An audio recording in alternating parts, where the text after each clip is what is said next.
Hello, everyone, and welcome to another episode here on the Echelon Cycling Podcast. We are available on all the different podcasts, and of course, can't just do this alone. We have plenty of things to talk about this week: the Rutland Classic, the Liège-Bastogne-Liège, the Tour of the Alps, and many other things as well. So, without further ado, I'm always, as always, joined by Outdo creator Patrick and token Yorkshireman, and of course the Cycling Dane's very own Mr. Critical himself. And I mean, guys, where should we start? There's so many different places. I think Rutland Classics is the best place to start. Rutland Classic, considering that we are Anglo speakers, I guess we may as well start there because it's like, what is it, the only other UCI race in the UK now outside of a Tour of Britain? It's just sad, isn't it? British cycling right now. Yeah, I'm fairly certain it's the only one, which is it is a bit sad. But I think it was a good showing. It's a different style of race. It's got off-road sectors and stuff. It's kind of UK's response to a lot of the kind of Belgian sort of off-road style races, and I think it was pretty good. It was Luke Lamperti who won for Trinity, and the star list isn't like crazy. Let's not get ahead of ourselves here. It's filled with a lot of British level, kind of club level, but like the kind of the elite level riders, and I think it's good that we have a race like that where they can show themselves. I mean, even the person who's in third place, he's a friend of mine. And, it's just cool that you get these riders who in the British scene and they get a bit of representation. Because let's face it, they don't get the representation in the Tour of Britain because they're not going to get invited there. So it kind of provides the middle ground between the two. So I'm very glad that it was taking part. And I think it was a good one. Hopefully we get a few more races like that in the UK. I simply refuse to comment on British racing. I think we should start on But the biggest race of the week, actually probably the coolest race of the week, which was the Eroica, the sort of Strada Bianca junior race. That was pretty cool, and it was won by a Swiss national champion racing for the Liège Desert junior team. That was pretty cool. But of course, we are avoiding the two big races of the week in Fleche Wallonne and Liège-Bastogne Liège. Yeah. Tour of the Alps as well, I guess. Oh, Yeah. yeah, Oh, fair. yeah, it's But been yeah, quite good. Luke Lamptey winning, absolute, really nice guy. Probably going to be World Tour. Apparently was World Tour. You sent me the screenshot where it said he was Lotto. What was he? Well, the English language was completely butchered by a popular British cycling news account where they avoided commas, they avoided everything, articles, prepositions. It bothers me that they put up the most sort of meaningless sentence I think I've seen on that Elon Musk owned bird app. Saying that Luke Lamperti wins from Lotto Soudal, which, by the way, is not the name of the team. And secondly, it was a Lotto Destiny development team with James Mackay, which, by the way, he doesn't even ride for that squad. So it's just a silly sentence that doesn't make any sense. And you know what? Yeah. I'm begging us to move on from British cycling. There's so much to look at elsewhere. We need to stop giving them airtime. Yeah, okay, that's fair All enough. right, what should we get? Where should we go to next? I mean, I forgot Fleche Wallonne, which is quite embarrassing. But yeah, I mean, we might as well start with Fleche Wallonne. Tadej Pogacar winning, very impressive victory. And we talked about Fleche Wallonne being one of these races where it's very important to be in the top 10 and even being in the top 5. And then, yeah, absolute gold, then winning this. And then we thought he would have won today, Liège-Bastogne-Liège, but we'll get on to that later. I mean, everyone was talking about Matthias Skjelmose, who was basically the first human, which I thought was quite funny. It was a good race, I think that it was interesting because Pogacar never finished inside the top 10 of La Flèche Wallonne prior to this year, so there were some concerns because, last year he came into this race, La Flèche Wallonne, and it was like, oh, well, he'll clearly do well here because he's won, he'd done so well last year, but he didn't. So there was that kind of air of anticipation as to, is he actually going to do it this year? And UAE were pretty...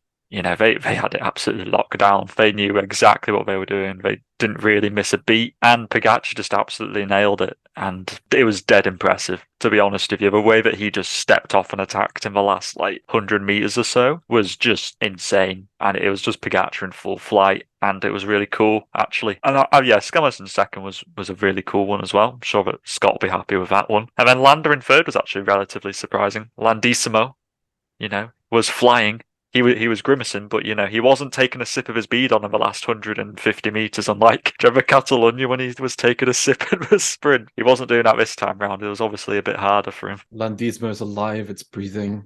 It's real. We can feel it. It was a decent race. Fleche Wallonne really is a guaranteed 1 minute of excitement. The rest of the race you can sort of skip past. But Pogacar was the strongest in the day. Good result on the climb. Also, I mean, Romain Bardet I'm not sure if you guys noticed it on the climb. He tried to do like a sneak attack on the peloton and then got completely blocked. And he was like coming around with like a lot of speed, right? All these riders coming through to attack on like the final couple hundred meters. And he got blocked by someone, had to scrub off all this speed. And he still finished in top 10. So Balde looking like he's on good legs. Rode a decent race at Liège-Bastogne-Liège as well. So a good sort of ride by the class of 2017 Tour de France in Landa and Balde, the battle for third at that year's tour. I mean, yeah, not really that much more to say about Fleche Wallonne because it is just, and I say this as a fan, a glorified hill climb. But Liège-Bastogne-Liège, we might as well move on to that. That happened today. Remco Evenepoel winning imperiously, covered it over on the Cycling Day and Extra channel. And I mean, it wasn't the most interesting race. Tadej Pogacar crashing before the cameras were even broadcast. Yeah, that kind of took it out of it. And Remco Evenepoel and Soudal Quickstep were just absolutely dominant in that race.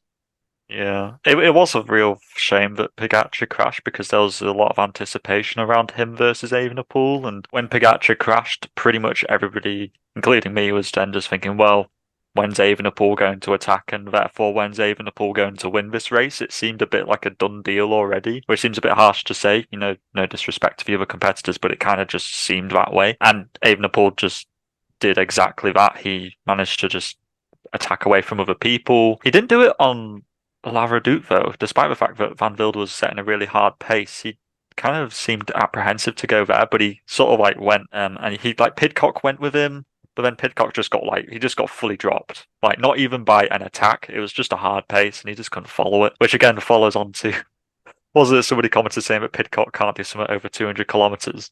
It feels like he gets to that point, blows up, and then he kind of surges back. It's this weird thing, isn't it? I can't quite put my finger on it, but Pidcock still finished in second place, so you can't be too upset about that. Yes, but I always feel like with these gargantuan performances, we always forget who finishes in second and third, and they'll fade into obscurity. Some monuments you can kind of remember who comes in second and third, but this one I feel like will fade very quickly into obscurity. But I mean, Buitrago, who did finish in third place, brilliant ride from him. No one was expecting that. He's a rider who's been promising a lot, got his Giro win last year in that final week of racing, and he's been looking really, really strong. But getting that sort of one-day result, I don't think was really something we were expecting. So good work from him and a couple of riders in top 10. Similarly, we weren't really expecting rides from today. Pat Conrad, Guillaume Martin as well, who snuck into top 10, particularly Guillaume Martin. I mean, we can just erase everything we said last week about Guillaume Martin getting confused at the idea of a one-day classic. He's now finally locked onto how to race classics, and maybe we can see Guillaume Martin contend Lombardia later this year. But yeah, I mean, it's Liège, it's done. I think we now need to reopen the Pandora's box of this being the most boring monument to add just a dash of negativity to this. It was pretty bad, to be fair. It wasn't that great.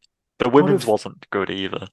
Yeah, I do agree. Like, Amstel Gold wasn't great either because it's just overwhelming favorite. Okay, so what's been your favorite? We might as well go there. What's been your favorite one-day race so far this season? Fleche Wallonne. Oh gosh, I don't know. At least Fleche Wallonne was exciting for more than. Actually, I don't even know if we had a little ounce of excitement today in Liège-Bastogne-Liège because it felt like the inevitable was always going to happen. Whereas with Fleche Wallonne, there was that back of our head thinking, maybe Pogacar won't do it because he's not really cracked the mule before, and he didn't go until the final 100 meters. Where this, it just felt like it was going to be inevitable the whole way through. Imagine if Pog was there. He would have followed that. I'm trying to think of what my favourite one-day race of the season is. I feel like all of them have just been sort of tampered by some kind of lameness. I don't want to pick. I feel San Remo was pretty good. San Remo was quite good, but I feel like I really like San Remo, but it seems really hard to pick. It's kind of like the Fleche Wallonne. You know that it's going to kick off just at one certain point, and it's like the rest of it you don't really need to watch. I was going to say E3, but then that was just like, wow, Mathieu and Pog, like that was cool, but they were just like rolling for like the last half hour, and I was like, well, it's going to be a sprint. There was no anticipation there. Was Bruges de Pau actually the best one-day race with Philipsen and Coy and Friesen? And there was somebody else now, I can't remember. And Lampard, where it was just really wet. I don't know, was that the best one? I'm going to vouch for Ronde van Vlaanderen. I think that was a brilliant 2 hours of television. I like to think of like the bike racing as like a spectacle. That's why the 2019 Tour de France is brilliant, because it's just unpredictable from start to finish and sort of all these pitfalls and so forth. Where Ronde this year, when those group of escapees went with like 100k to go, that Pearson led group, and we had the sort of anticipation of will they, won't they? They got a big sort of 2-3 minute gap at one point, and we thought, oh, Van der Poel, Pogacar, they've all sort of messed up here, and we didn't really know what they were going to do. Then they went, and we had this big 3-up duel for a while. They caught up to the breakaway. We had a couple of sort of remarkable performances from the breakaway. Yes, Pogacar eventually went away, but that was 15 minutes of Pogacar being, 10-15 minutes of Pogacar being on his own, and still behind him it's Van der Poel, who you knew was like on the limit, like great at the sport, and the battle for third was still up for grabs, really. That was a brilliant piece of entertainment that I think people will love to rewatch in a couple of years' time. Also, the narrative of a Tour de France champion winning that race, and sort of the sort of mind-blowing moment, as well as having the sort of the real raw battle between Pogacar, Van der Poel, and Van Aert, all on top form, finally knowing who the best those three was on the Ronde van Vlaanderen profile. I don't think like Liège had the same intrigue. I don't feel like Roubaix had the same intrigue. There's a lot of emotion and pathos with Roubaix. I don't feel like it had the same intrigue from start to finish as Ronde van Vlaanderen does. And San Remo, just the way of the race, it's a brilliant 45 minutes or 30 minutes of racing at the end, but it's not quite a race you could sort of sit down and really savor the afternoon watching. I think that if somebody was with Pogacar, say Van der Poel, to the finish of Flanders, so it was a 2-up sprint, that would have literally made it one of the best one-day races ever. But it was just the fact that Pogacar rode in solo that just made it a little bit kind of, I wanted anticipation up to the line, not just kind of a foregone conclusion. But that's my only problem with it. Similarly, Roubaix, we saw that would have been amazing. That would have been the moment, because we look back at 2020 Rondo with so much fondness, even though it really was kind of just the two of them, a bit like Adri this year, where we kind of knew it was between the two of them for a very long time and waiting until they sprinted at the end. I think it would have been cool to have Van Aert and Van der Poel sprinting in the Roubaix Velodrome, because that I think is the most iconic finish of any of these races. But equally with today with Liège, if Pogacar's there, it's Remco versus Tadej Pogacar. I mean, that would have been amazing as well. So it's just we've been robbed.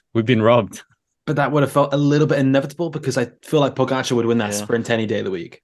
Yeah, it probably should have been like the old finish. That would have made it a bit more interesting, potentially. Yeah, it would have done. And Oscar's like, because it was wet as well, like Evenepoel wasn't really railing the corners. It was just kind of like taking it really chill and really calm around Liège. Yeah, it was just like I was sat with 28Ks to go thinking, should I just crack on with some uni work? Because literally everybody knows what it's going to be.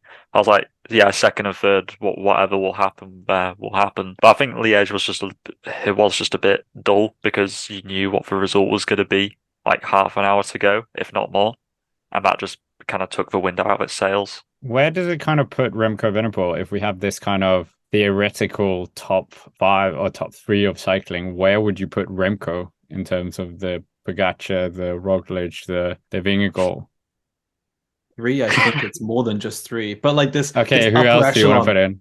Well, like, okay, so let's say we have what we call the Galacticos, the Gargantuans. They're in that upper pantheon of riders. Undoubtedly, it's not really up for debate here. Pogacar, Van Aert, Van der Poel, Vingegaard, Roglic, Evenepoel. I don't think I've missed anybody from that list. Correct me if I have. Alaphilippe would have been there a couple of years back, but I think he's dropped down in terms of his status. Yeah, nobody's jumping out at me as to somebody who you've missed. I think you have hit them all there. Because I don't really include like sprinters like Philipsen or something in there. They're just kind of a bit too one-trick pony. Although Philipsen is certainly more versatile, but yeah, I think you hit him. Well, yeah, exactly, but exactly that.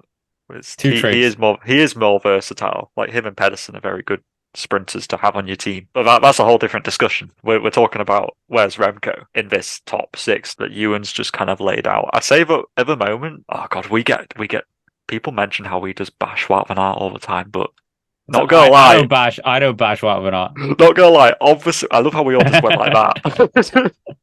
Not gonna lie, of the 6 results this year, Wout van Aert is not in the top part of that 6. He's not. Yeah, that's fair enough. He isn't. Right? It's just that you can't deny it, people. It's statistics, all right? It's just numbers. This isn't an opinion thing. That's just numbers. Evenepoel, that's fair. He tanked San Juan. He did good in Catalonia. Him and Roglic were head to head there. He won something else. What else did he win? UAE Tour. Yeah, UAE Tour, great. It's fantastic. Dusty. I don't know. Dusty stage race.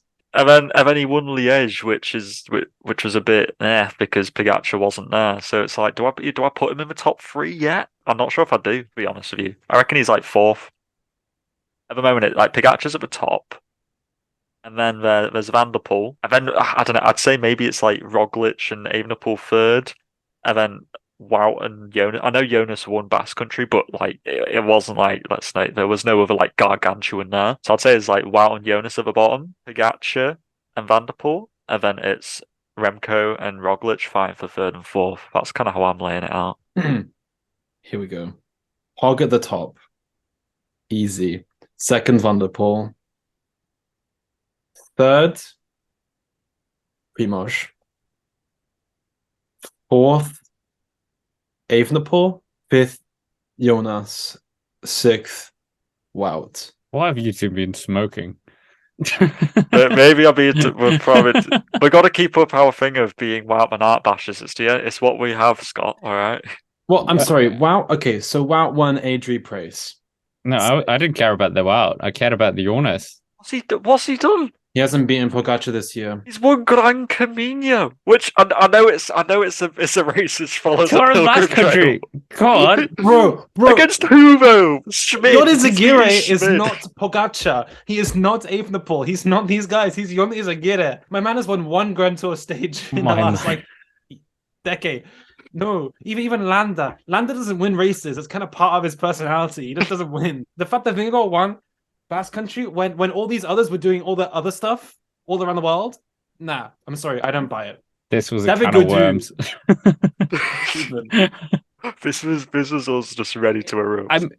I mean, the whole discussion was about Remco, so I'll try and get it back here so we don't derail it too much. Remco Evenepoel, as we know, 2018, Innsbruck, blah, blah, blah, gets touted as the next Eddie Merckx. How do you think that tag still fits with Remco right now? Considering, I mean, some of the things he's done is very Merckx-esque. And I mean, we've talked about Tadej Pogacar being the next Merckx. I think he was 24 as well, Eddie Merckx, before he won his first Grand Tour. So a bit ahead of him on that front. It's not a bad comparison. Because there's something about like Merckx's name is just getting more like it feels like if it was a Google search like statistics, his peaks is like going up and up just as people comparing this old man just to people now. I think don't get me wrong, he is a legend of the sport, like don't get me wrong. I think that Remco probably is like on a Merckx-esque age wise. Like if you were to take him at the same age. The main thing is the cobble classics, that's what Remco hasn't done, which Merckx did. I think that considering how quick steps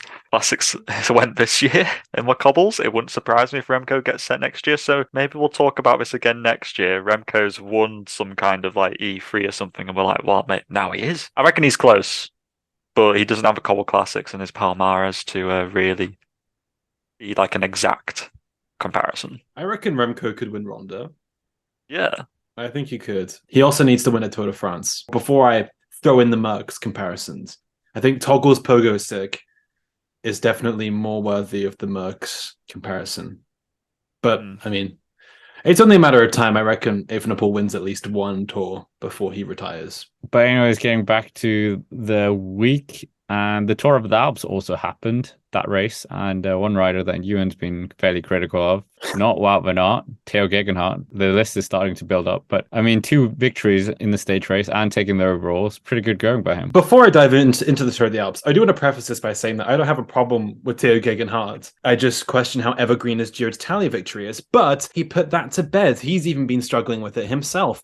With this overall win at the Tour of the Alps, this is actually only his 2nd ever stage race victory, and it's a pretty big one given the company he was in, including Hugh Carthy, Jack Haig, and Leonard Kemner, even Sasha Vlasov if he did retire from this race. Theo began the week with a stage win. He backed that up on stage 2. He didn't seem particularly happy after winning. Don't get me wrong, the stage finish was a little bit dangerous, but when you win a stage of a stage race, which doesn't happen that often to Theo Gegenhardt, and the first thing you do is complain to your soigneur about the stage and the racing. Nevertheless, he continued on with the race leader's jersey all the way to the end, despite a breakaway win from Leonard Kemner, Gregor Mollberger winning a breakaway dash to the line, line, and Simon Carr, born on the English-Welsh border but grew up in France. He took the final stage for EF after a good week of racing for the Brits. They got 3 stage wins and 2 places on the podium. So not bad for the United Kingdom in every sense of the word at the Tour of the Alps. And this is probably solidifying the fact that Tao Geoghegan Hart is actually in a really good position going into the Giro. He's been looking good this year so far. Podium at Tirreno Adriatico, also a stage win at Valenciana. Could have won the overall, up for debate there.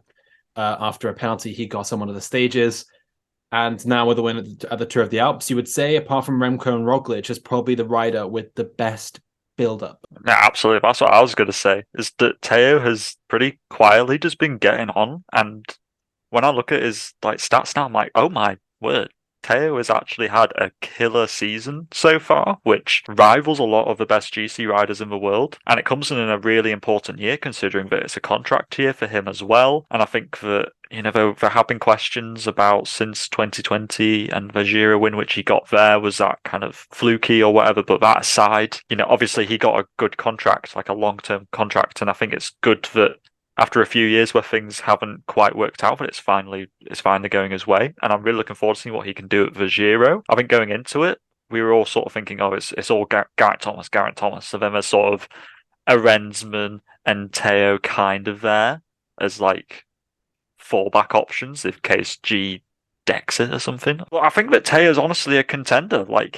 Honestly, I would be favouring him over G right now. If I was Ineos Grenadiers, I'd be favouring Tao. Is that fair? Do you reckon? Would you guys favour Tao right now? Well, I mean, this is Over a G. nice little segue to what should we call a spontaneous ranking segment, and we love these on the Cycling Dane. We haven't done it here on the Echelon Cycling Podcast yet, so we might as well do it here. Yeah, exactly. But if you're listening on the podcast, we will, of course, let you know the contenders that we're going to throw into the mix here. We've got Hugh Carthy, Jack Haig, Leonard Kemna, because someone wanted him, Joao Almeida, Geraint Thomas, Rigoberto Urán, Alexander Vlasov, Tao Geoghegan Hart, Remco Evenepoel, Thibaut Pinot, and Primoz Roglic. So we might as well start straight away. Yeah, Hugh Carthy, former podium finisher at the Vuelta a España. Oh, why do you have to say those words? This is the thing, right? You and I agree on this. But we're all living still off of that Hugh Carthy Angleroo stage win, thinking that this is the level that he's at all the time, when it's not true. It's not. The fact of the matter is, the last few Giros he's taken part, he hasn't cracked the top 5. He just, at best, it's a top 10. If you put it top 5, I'm going to flip. He has been top 10 before, yeah. What do you reckon, Ewan? Is top 10 fair, or do you want him in flop? Hugh Carthy's mid as hell, not gonna lie. He's destined for an 8th to 10th place in GC. He kind of occupies that spot that Alexei Lutsenko is really good at getting at the Tour de France. He's the Lancastrian Alexei Lutsenko. County rivalry showing itself. Okay, so Jack Haig, again. Oh, gosh. Another podium finisher at the Vuelta a España. Exactly, and yet, he's literally on the same plane as Carthy. The fact that Carthy did really well in that one Vuelta, and then Haig did a similar-ish feat, but probably just more consistent performances in another Vuelta. But Haig isn't talked about as much. It's just says words to me. The fact of the matter is that Haig and Carthy are pretty much just going to be battling 7th to 10th, more than likely. All right, next, Leonard Kemna. This was you, Ewan. You wanted him on here, and I want to put flop, to be honest. Flop? What? He's good at taking stages. He's never really ridden a GC. I don't know. It's tricky. Plus, they also have Vlasov in that team. Are they really going to go... A two-pronged attack? Is he going to do GC for 2 weeks, going to get to that final week, and then just crack? And then he's going to drop down to a very Leonard Kemna 15th in GC? Probably. Yeah. All right, fair flop. But he'll probably pick up a stage win or two along the way. Joao Almeida almost got a podium last year. Top 5. Not podium? Nah. I feel like Joao Almeida's going to be one of those riders who never gets a podium, but he's always there. Who was on the podium last year was who? Because Almeida wasn't beating him. It was Hindley, Carapaz, and Landa. Yeah. Almeida got COVID in the final week of racing. He did, but wasn't he in 4th place at the point where he got but he COVID? had the possibility of moving up to 3rd. And he had a very weak team as well. Yeah, but the thing is, my point is that he wasn't getting on the podium when it was Landa who was on the podium. How is he going to be dethroning? I'd say arguably this Giro start list this year is a little step up from last year's. Yeah, fair enough. Garen Thomas? Oh, flop. That's kind of real. Yeah, but He wasn't that good at Tour of the Alps. He wasn't. There no. goes that podcast collaboration. The fact of the matter is, Ineos will now just be like, we're now working for Teo. That's literally what we're going to say. Okay, Rigoberto run. Top 10. Top 10. He's So he's two in also top 10. gonna be in that sort of 7th to 10th place marker. That's what Yeah. Uran does so well, is getting in top 10s at Grand Tours without making any impact at all. Yeah. He'll get there. If there was a category which was literally will finish 10th, that's your man. Bang Actually on 10th. did finish 10th in 2021. Exactly. That's where he's going. I mean, he's a former runner-up twice. That was almost 10 years ago. Yeah, that's That true. was but- 10 years ago. Wait, you were 2000? Yeah, 2013, 2012. And he wasn't even supposed to be the leader. It was supposed to be Bradley Wiggins. That's true.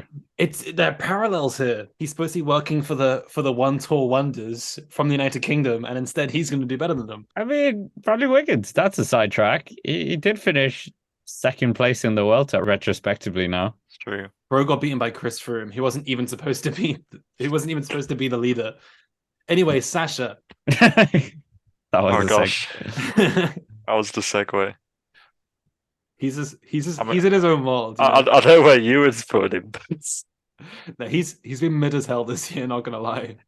Vlasov, he finished. Didn't he finish fourth of the tour last year? fifth, But and he then crashed fourth at and the lost a bunch Giro. of time. That's He'll true. probably all right. Top 5. Top 5. I'm saying top 5. So but I'm who's willing to your compromise. podium? So who's your podium? Remco Roglic, Teo, Oh, shoot. Okay, fair enough. which kind of just spoils stuff. Yeah, you just I'm spoiled sorry. We said the names at the start. To be fair. Theo Gegenhardt, you really think he's gonna podium? Podium. Really? Yeah. Well, the other option here that we have is Pino, and that's not happening. I mean, we can change it around once we got in. Remco Evenepoel to win. Remco to win. Pino flop. I'm sorry. And It's Roglic happening. to win. Are we happy with this? No. Sasha Vlasov should be on the podium. I'm sorry. I've been saying it all season. I know he's been flopping all season, but I am on board the Sasha Vlasov hype train. Bora have such a good team. Bora have their tactics on lockdown. We saw that we saw that at the Tour of the Alps. Bora are going to be there. I'm ready for Sasha Vlasov to be Remco Evenepoel's kryptonite once again. I was thinking, what is the success rate of Tour of the Alps winners going on to do well at the Giro? I think it's quite bad. So last year was Roman Bardet who went on to win it. The year before was Simon Yates, Pavel Sivakov the year before, 2018 Thibaut Pinot. I mean, it's not filling me with a lot of confidence here. It's not the greatest correlation, I will admit. Yeah. I will compromise, and we can swap Vlasov and Teo. I'm happy to keep Teo on podium. I want They'll Joao finish- on the podium. They'll finish in the same Joao time, hold Almeida. hands on the podium. You think Joao- of who's the better time trial list of those three? Sasha. Joao Almeida Joao. has been fully Joao is in his TT mid. flop era at UAE. I'm sorry. He's fully mid time trialist at UAE. At Quickstep, he was God. UAE did something to my boy Zhao and his TT, and I don't like it. He's now finishes 12th. What's up with that? Okay, so we're stuck in a rut here. Everyone's backing someone. Well, we can have them both there, right? They could they all be three, fighting? all They're three, all- all three they- on the podium. They are all Well, we've only technically got podium contenders. 3 guys occupying 4 positions from 6th to 10th place. Can we not have 2 people hypothetically on our podium and let the road decide? They finished exactly the same. Exactly. It's the happened like- before. The likely thing is that Roglic actually DNFs or DNS's stage 18 or something like that. That's Seems pretty on brand, let's face it. He'll probably bin it. He is the new Garrett Thomas. Yeah, that's true. Should we put more in? Should we put Arnsman in here? No. Aronsman will finish 11th. Right. It's just Okay. a straight fact. So we're gonna move Blazov up, and then Okay. Yeah. because you two have Almeida hate, we'll leave him in top 5. It's not hate. I like Almeida. Okay. I swear. Constructive criticism, let's call it. I'm just trying to think of other people. Cicconi's going to lose a whole year in the TTs. Yeah, that's true. Oh my goodness, it's such a bad decision to send him here. And like the only thing is the only stages that he'll be able to be competitive in from a breakaway are in like the final week. So it's like, oh, great. That's gonna ruffle some feathers. That's what that's gonna do. Yeah, so anyway, that's our first. You just walked away. This lasagna is too important. Here's, here's the lasagna. Here's what it looks like. For all the viewers at home, this is what I've been working on. Yeah, great podcast material here. I can describe this for the audio listeners. Got a crispy top. I mean, I wasn't really paying attention. I was too busy fighting Vlasov's case of winning the Giro. It's this beautiful kind of tobacco-colored topped lasagna. It's got this sort of creamy edge and questionable meat inside. But I'll be tucking into this over our next segment. Do we count like as a food? Can we go in the food category now for the podcast? Does that count? Does that count? That's great for sponsorship. So yes.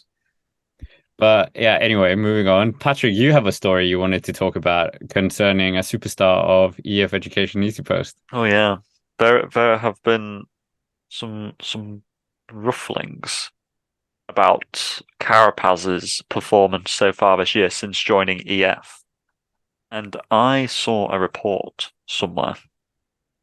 I can't remember where it was, but. And it was also through Google Translate, so let's all just bear this in mind. But basically, Carapaz hasn't been adapting particularly well to EF's, I don't know, culinary expertise. I don't know. Basically, Carapaz is, I think, a little bit above what they're hoping in terms of like weight at the moment, by like a smidgen. But they are a little bit concerned ahead of the Tour de France that he isn't going to be competitive, which is a big concern for EF when you consider that they invested quite a lot of money into Carapaz. And I remember seeing somewhere that Vogt has had to go to EF to try and get them to give more money to get Carapaz. So obviously Vogt is probably feeling the heat as well as somebody who was really pushing this decision to get Carapaz in the team. And now it's not looking so great for them. Then again, we are still over a month away from a Tour, and things can very much change in a month. But what do you guys think about Carapaz for the Tour?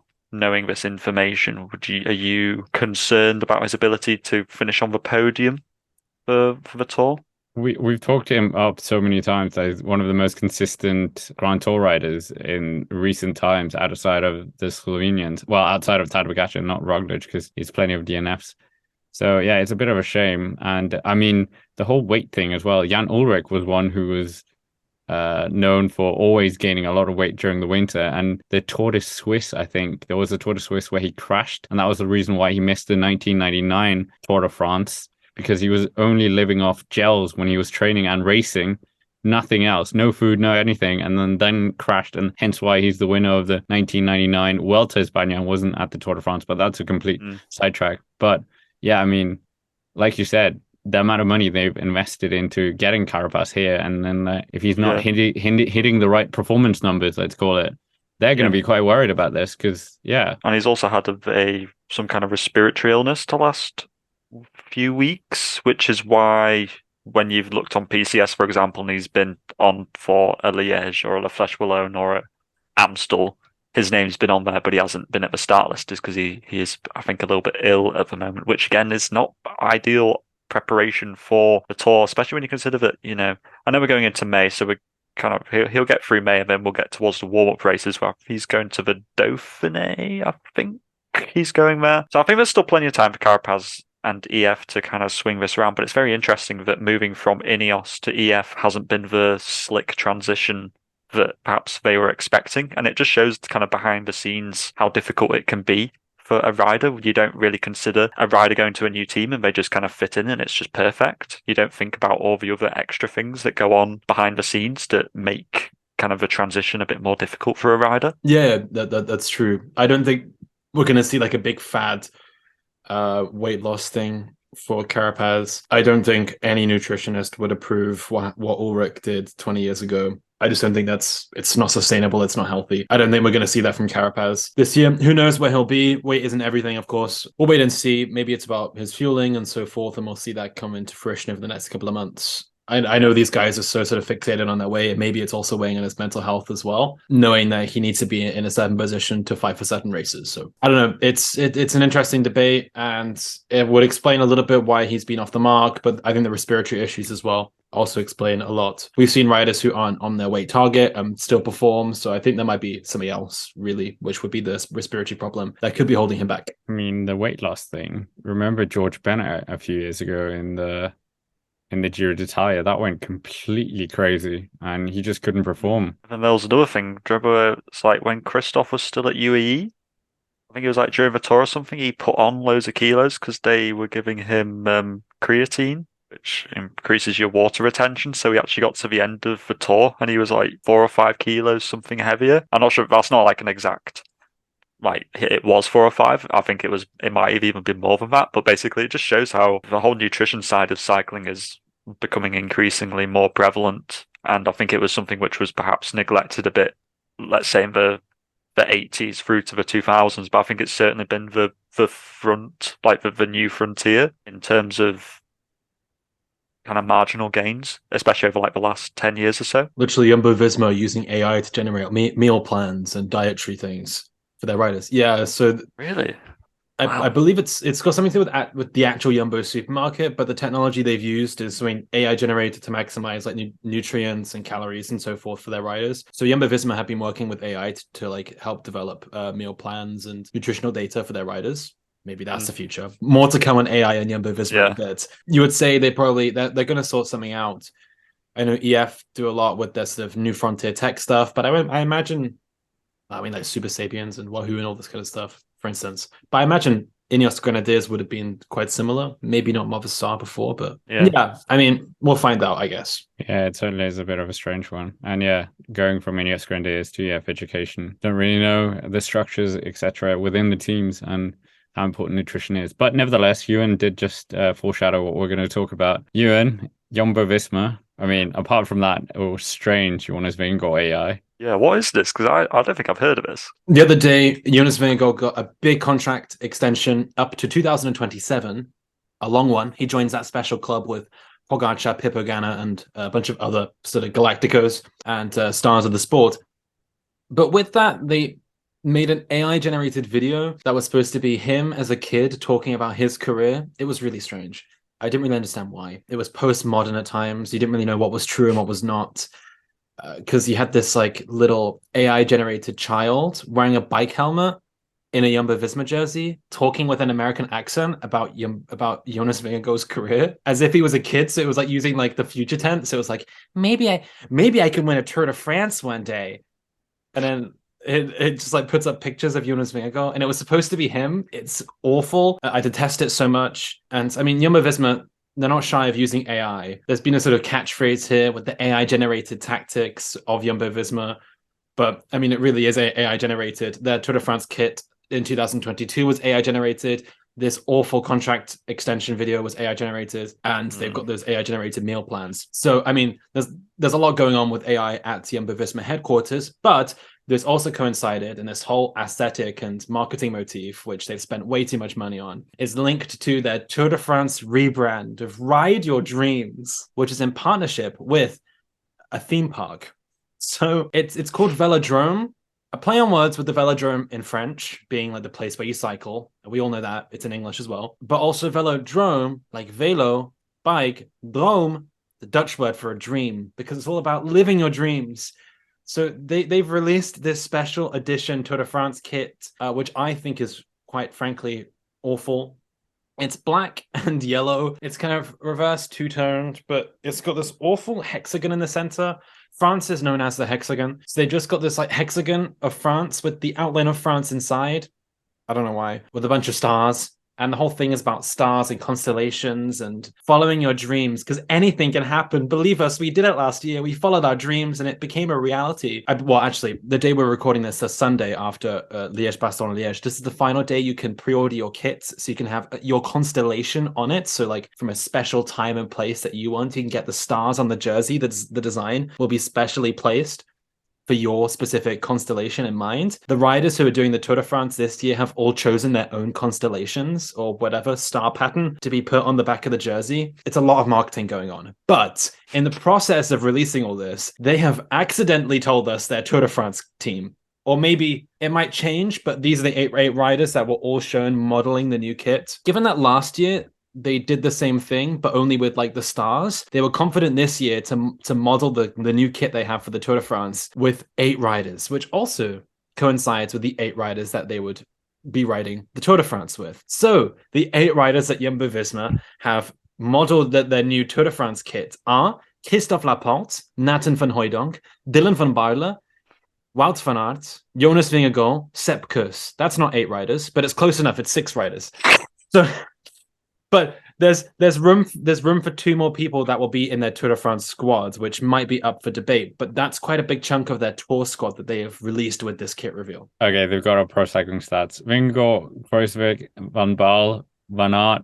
Oh shit! Sorry. Kruijswijk, Christophe Laporte, yeah. Nathan van Hooijdonk pictures for the kit, so he will be there. And Nathan van Hooijdonk and Sepp Kuss. Sepp Kuss doing two. Exactly. That was what captured most imagination or dreams. So, but wait. I'm just gonna backtrack a bit. So ride your dreams, whatever, plural or not, singular. Is it like make a wish or? What is it? I'm really confused as to what it is. Maybe I didn't specify enough. This is a collaboration with a theme park. So you get to go to a theme. What? So you get to go to Alfred Towers Resort or something like. Well, it's like the Dutch equivalent. Let me get the press release again. You get to go to Disney World. What? It's with Efteling, which talks about the power of dreams, because this place is the world of wonders. I mean, it's a fantasy themed theme park. And they've done a collaboration. It's odd. Imagine if Six Flags did a collaboration with Trek Segafredo for our American listeners. Just imagine how chaotic and nonsensical that would be. This is what this is. And the whole velodrome thing only really works for Dutch speakers. It does not work in English, which I think makes it even more clunky. But they have paid a marketing firm an awful lot of money to get this done. And the one thing, like the Jonas Vingegaard AI contract renewal thing really irks me because they could have called up Jonas and got him to do the thank you so much to Jumbo-Visma and thank you. I'm so excited. Let's ride our dreams. # ride your dreams or whatever. Yeah, he could have played along with the marketing thing. But instead of doing that and making it feel authentic, they got some AI generated kid that looks like something from The Ring to read out this AI generated script. You can't even tell if it's reality or not. It's terrifying. I much preferred that kit from last year. I think that was so much nicer and so much cooler with the whole fine art design. This thing with the whole ride your dreams, please. It's marketing gobbledygook. I mean, anyway, apart from your impersonations, we just, I guess we've learned that you can't do a Jonas Vingegaard. Sean Kelly, very well, but Vingegaard needs a bit more practice. But the team that we were going to try and focus on before their marketing thing came in the way of it. Vingegaard, Kruijswijk, Van Baarle, Wout van Aert, Benoot, Laporte, Nathan van Hooijdonk, Sepp Kuss. No Roglic, obviously. Yeah. I mean, let's face it, it's very similar to last year, apart from it's like no Roglic. It's Van Baarle in and Roglic out, pretty much. Is that pretty much the nux of it? And let's face it, it was a great team last year. It did the job because they won. So that's good. Of course, they don't have Roglic this time. Who you could say was integral on that stage 11 to up over Galibier to Glenelg. You know, you could say if it wasn't for Roglic being there, then actually Jonas might not have put in so many minutes into Pogacar. So I think that although it is a really good team, it does concern me in an element or two in that the mountain domestiques seem to really be Kruijswijk and Sepp Kuss. Is that right? Yes, I have a feeling that they're going to bring Kelderman because there's one opening, I believe. Maths is not my strong point, but I believe there's one opening and that would allow Kelderman there because we spoke the other week about how Kelderman was missed out. Yeah. I think it's also been interesting to see what Wout van Aert does because, you know, he in years gone by was actually almost a part of the lead out, well, like the mountain train. But then last year, of course, he was going for green jersey and he seemed kind of less capable of doing that mountain domestique job. Whereas, you know, what will he do this year? is what I'm quite intrigued by for Wout van Aert. Of course, he seems to usually pick up a stage or two, but is the green jersey still a thing which they're wanting to do, or are they really just focused on just yellow? Hashtag write your dream. Hashtag get Jonas yellow. Again. Yeah. Yeah, I think you're right. Kelderman is definitely going to be in this team. Yeah, I it would think make sense. Kuss is not going to be doing this, let's be honest. If he's spent from the Giro, there's no way they would bring Kelderman in and then not use him. But they've already got the promo pics for the new kit. And Kuss is in them. What are they going to do about it? Scrap it? Come on. Hashtag Kelderman wasn't there. This is Kelderman wasn't there. No Kelderman.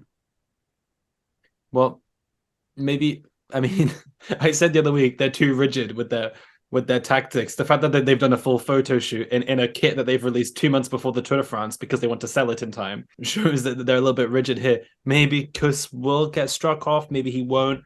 But if he wants the hashtag Rider's Dream, let him hashtag Rider's Dream. And that dream is the Giro. Jumbo have too much money that they're just starting to do some really weird stuff. And it just doesn't make sense. Allegedly, Jumbo, the supermarket, does have too much money. But that's a question for a different day. Okay, well, finishing this financial misconduct. Let's finish this segment with our sanity still intact. But UAE Team Emirates we think are going to be the big rivals. So in terms of this team, UAE Team Emirates have strengthened themselves with Adam Yates, who's going to be, we think, at the Tour de France. So is this team weaker than the UAE Team Emirates team, who aren't going to be depleted by COVID or whatever it was last year? But who are UAE sending outside of like Pogacar and Yates and stuff, or do we not know yet? Rafa Majka, potentially Marc Soler, Doma Novak. That's kind of the speculation right now. Felix Gauchard should be there as well. Yeah, exactly. And maybe even Mark Hirschi. So it's like Miguel Biao would presume as well. So yeah, Miguel will be there, I'd assume. It's tricky to say. I still feel like Jumbo has dominance in terms of rouleurs, but in terms of climbing, I'd probably say that I favour UAE right now. Yeah, Majka and Yates. And it's like, lethal. But it's like, is that massively useful considering that there isn't a cobbled stage this time round? You know, have Jumbo looked at the route? Good point. I completely agree, because last year, I mean, that first week was so pivotal. We had all these stages where we thought crazy stuff was going to happen in that Nubar stage. We thought it was all going to split up. We had the cobble stage, the stage onto Calais. They sort of made little cracks in the Pogacar in the armor early on last year. This year with the route, it just doesn't really work. There's a couple of hilly stages in the Basque Country. Then I think we're just going to go into normal sort of plain old flat stages, quite similar to the 2021 routes, where we had the chaotic stuff at the start with hills and then it settled down with the flat stages. I think that'll happen this year. It'll be less integral to have riders, to have rouleurs and so forth in this year's routes. I would say UAE have the upper hands. I think Jumbo might be a little bit too sort of nostalgic from last year. For instance, I don't think Van Baarle really has he should be on a Tour de France squad, but I don't think he fits into this Tour de France squad. Yeah, maybe Jumbo got AI to make the team. Who knows? ChatGPT. Yeah, exactly. It's a bit weird. I think Adam Yates is such a weird one because last year, despite the fact that he dropped out of GC and in theory should have been like a domestique immediately for G, who was fighting for podium, he never really seemed to be that great of a kind of mountain super domestique for G, and it just makes me question whether he's got that ability in him, whether it's something he's having to learn. Like, I don't really know how he's going to fulfill that role, or whether it'll feel like a square peg in a round hole. But this is Pogacar, it's not Geraint Thomas. This is a much more reliable GC leader. Last year we were kind of left on tenterhooks of who's it going to be. Geraint Thomas was there, Pidcock was up in top 10 for a while, and as was Adam Yates. They were like sort of three musketeers, or three blind mice almost, not knowing which leader to work for, if you know what I mean. Like, if you recall that anarchical first 2 weeks of the Tour de France, none of them were really sort of working in a train for each other. It was each for their own. I think this is more structured. If Pogacar stays on his bike, he'll be fine. Yeah, I think you're right. But anyway, with that, a lot of fascinating discussion. We're coming to our favorite part of the show, Rider of the Week. And I mean, plenty of racing has been going on. So who wants to go first? I will go first because I have a good one. So I'm going to pick Max Poole, who won the white jersey at Tour of the Alps. Do you know where he's from? Is he from Yorkshire? Is he from Yorkshire? Yes. Which means that he must be the Rider of the Week. He is from Pidcock was second. He is. No, but that's too. It's too boring, isn't it? Let's face it. He got spat. He got dropped. Max Pool's actually kind of like a little bit unknown. So, and it's just a different Yorkshire rider. We need to, increase our repertoire. Obviously, Diversify the Yorkshire. Exactly. He's from East Yorkshire this time around, whereas Pidcock's from West Yorkshire, so it's different. Anyway, I'm gonna say Theo Gegenhardt. Who saw this coming? Well, okay, so I think he's had a really good year, as we said, and it hasn't really been taken note of, and no one's really been like paying attention to it that much. So I think giving him this will give him a huge morale boost. He'll open Twitter and see that that we gave him Rider of the Week. And he'll be like, yes, now I'm winning the Giro. Finally, someone recognizes my hard work this year. And coming from someone who said he was only going to be a one-hit wonder at the Giro, I am optimistic about what's to come. What about you, Scott? Well, we all know I'm going to pick Matthias Skjelmose Jensen, obviously. What, for second at La Fleche and he was the best. And ninth? He was the best rider across the 3 races. What you mean? What, Amstel, La Fleche, and because most riders either they messed up on Fleche or they weren't at Fleche or didn't finish Liège-Bastogne-Liège because of unknown crashes. Maybe it was Honoré who sabotaged Pogacar just so Skjelmose Jensen could be the best overall rider across the week. Yeah. And so that his former teammate Remco Evenepoel could win. There you go. We have a conspiracy theory. Yeah, exactly. Oh, we haven't had one so far. Wait, so what you're telling me is that your rider of the week is the grounding for it. I mean, not saying that my grounding's much better, but yours is because Pogacar crashed, and therefore he became the best on that route. See, now it's backhanded. Now it's a pity prize. No, I mean, yeah. Well, yeah, when you put it like that, that's a bit of a shame. Maybe Pogacar wouldn't finish inside it. Of course he would. To be fair, I pick a Yorkshire one, you pick a Danish one. It makes sense. And then Ewan rounds us out with like a sensible... Picking someone who tries to claim he's a Scottish person. So, yeah, it fits quite well.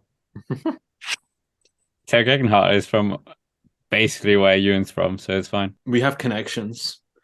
Theo Gegenhardt has also been featured in a YouTube video that passes through the town I grew up in. So there we go. But anyways, with that, that's it for this 13th very funny episode of the Echelon Cycling Podcast. Make sure to comment down below who your rider of the week has been. No one said Tadej Pogacar or Remco Evenepoel. And make sure to hit the like button, subscribe to the channel, and of course, as always, thank you for watching, and we'll see you next week.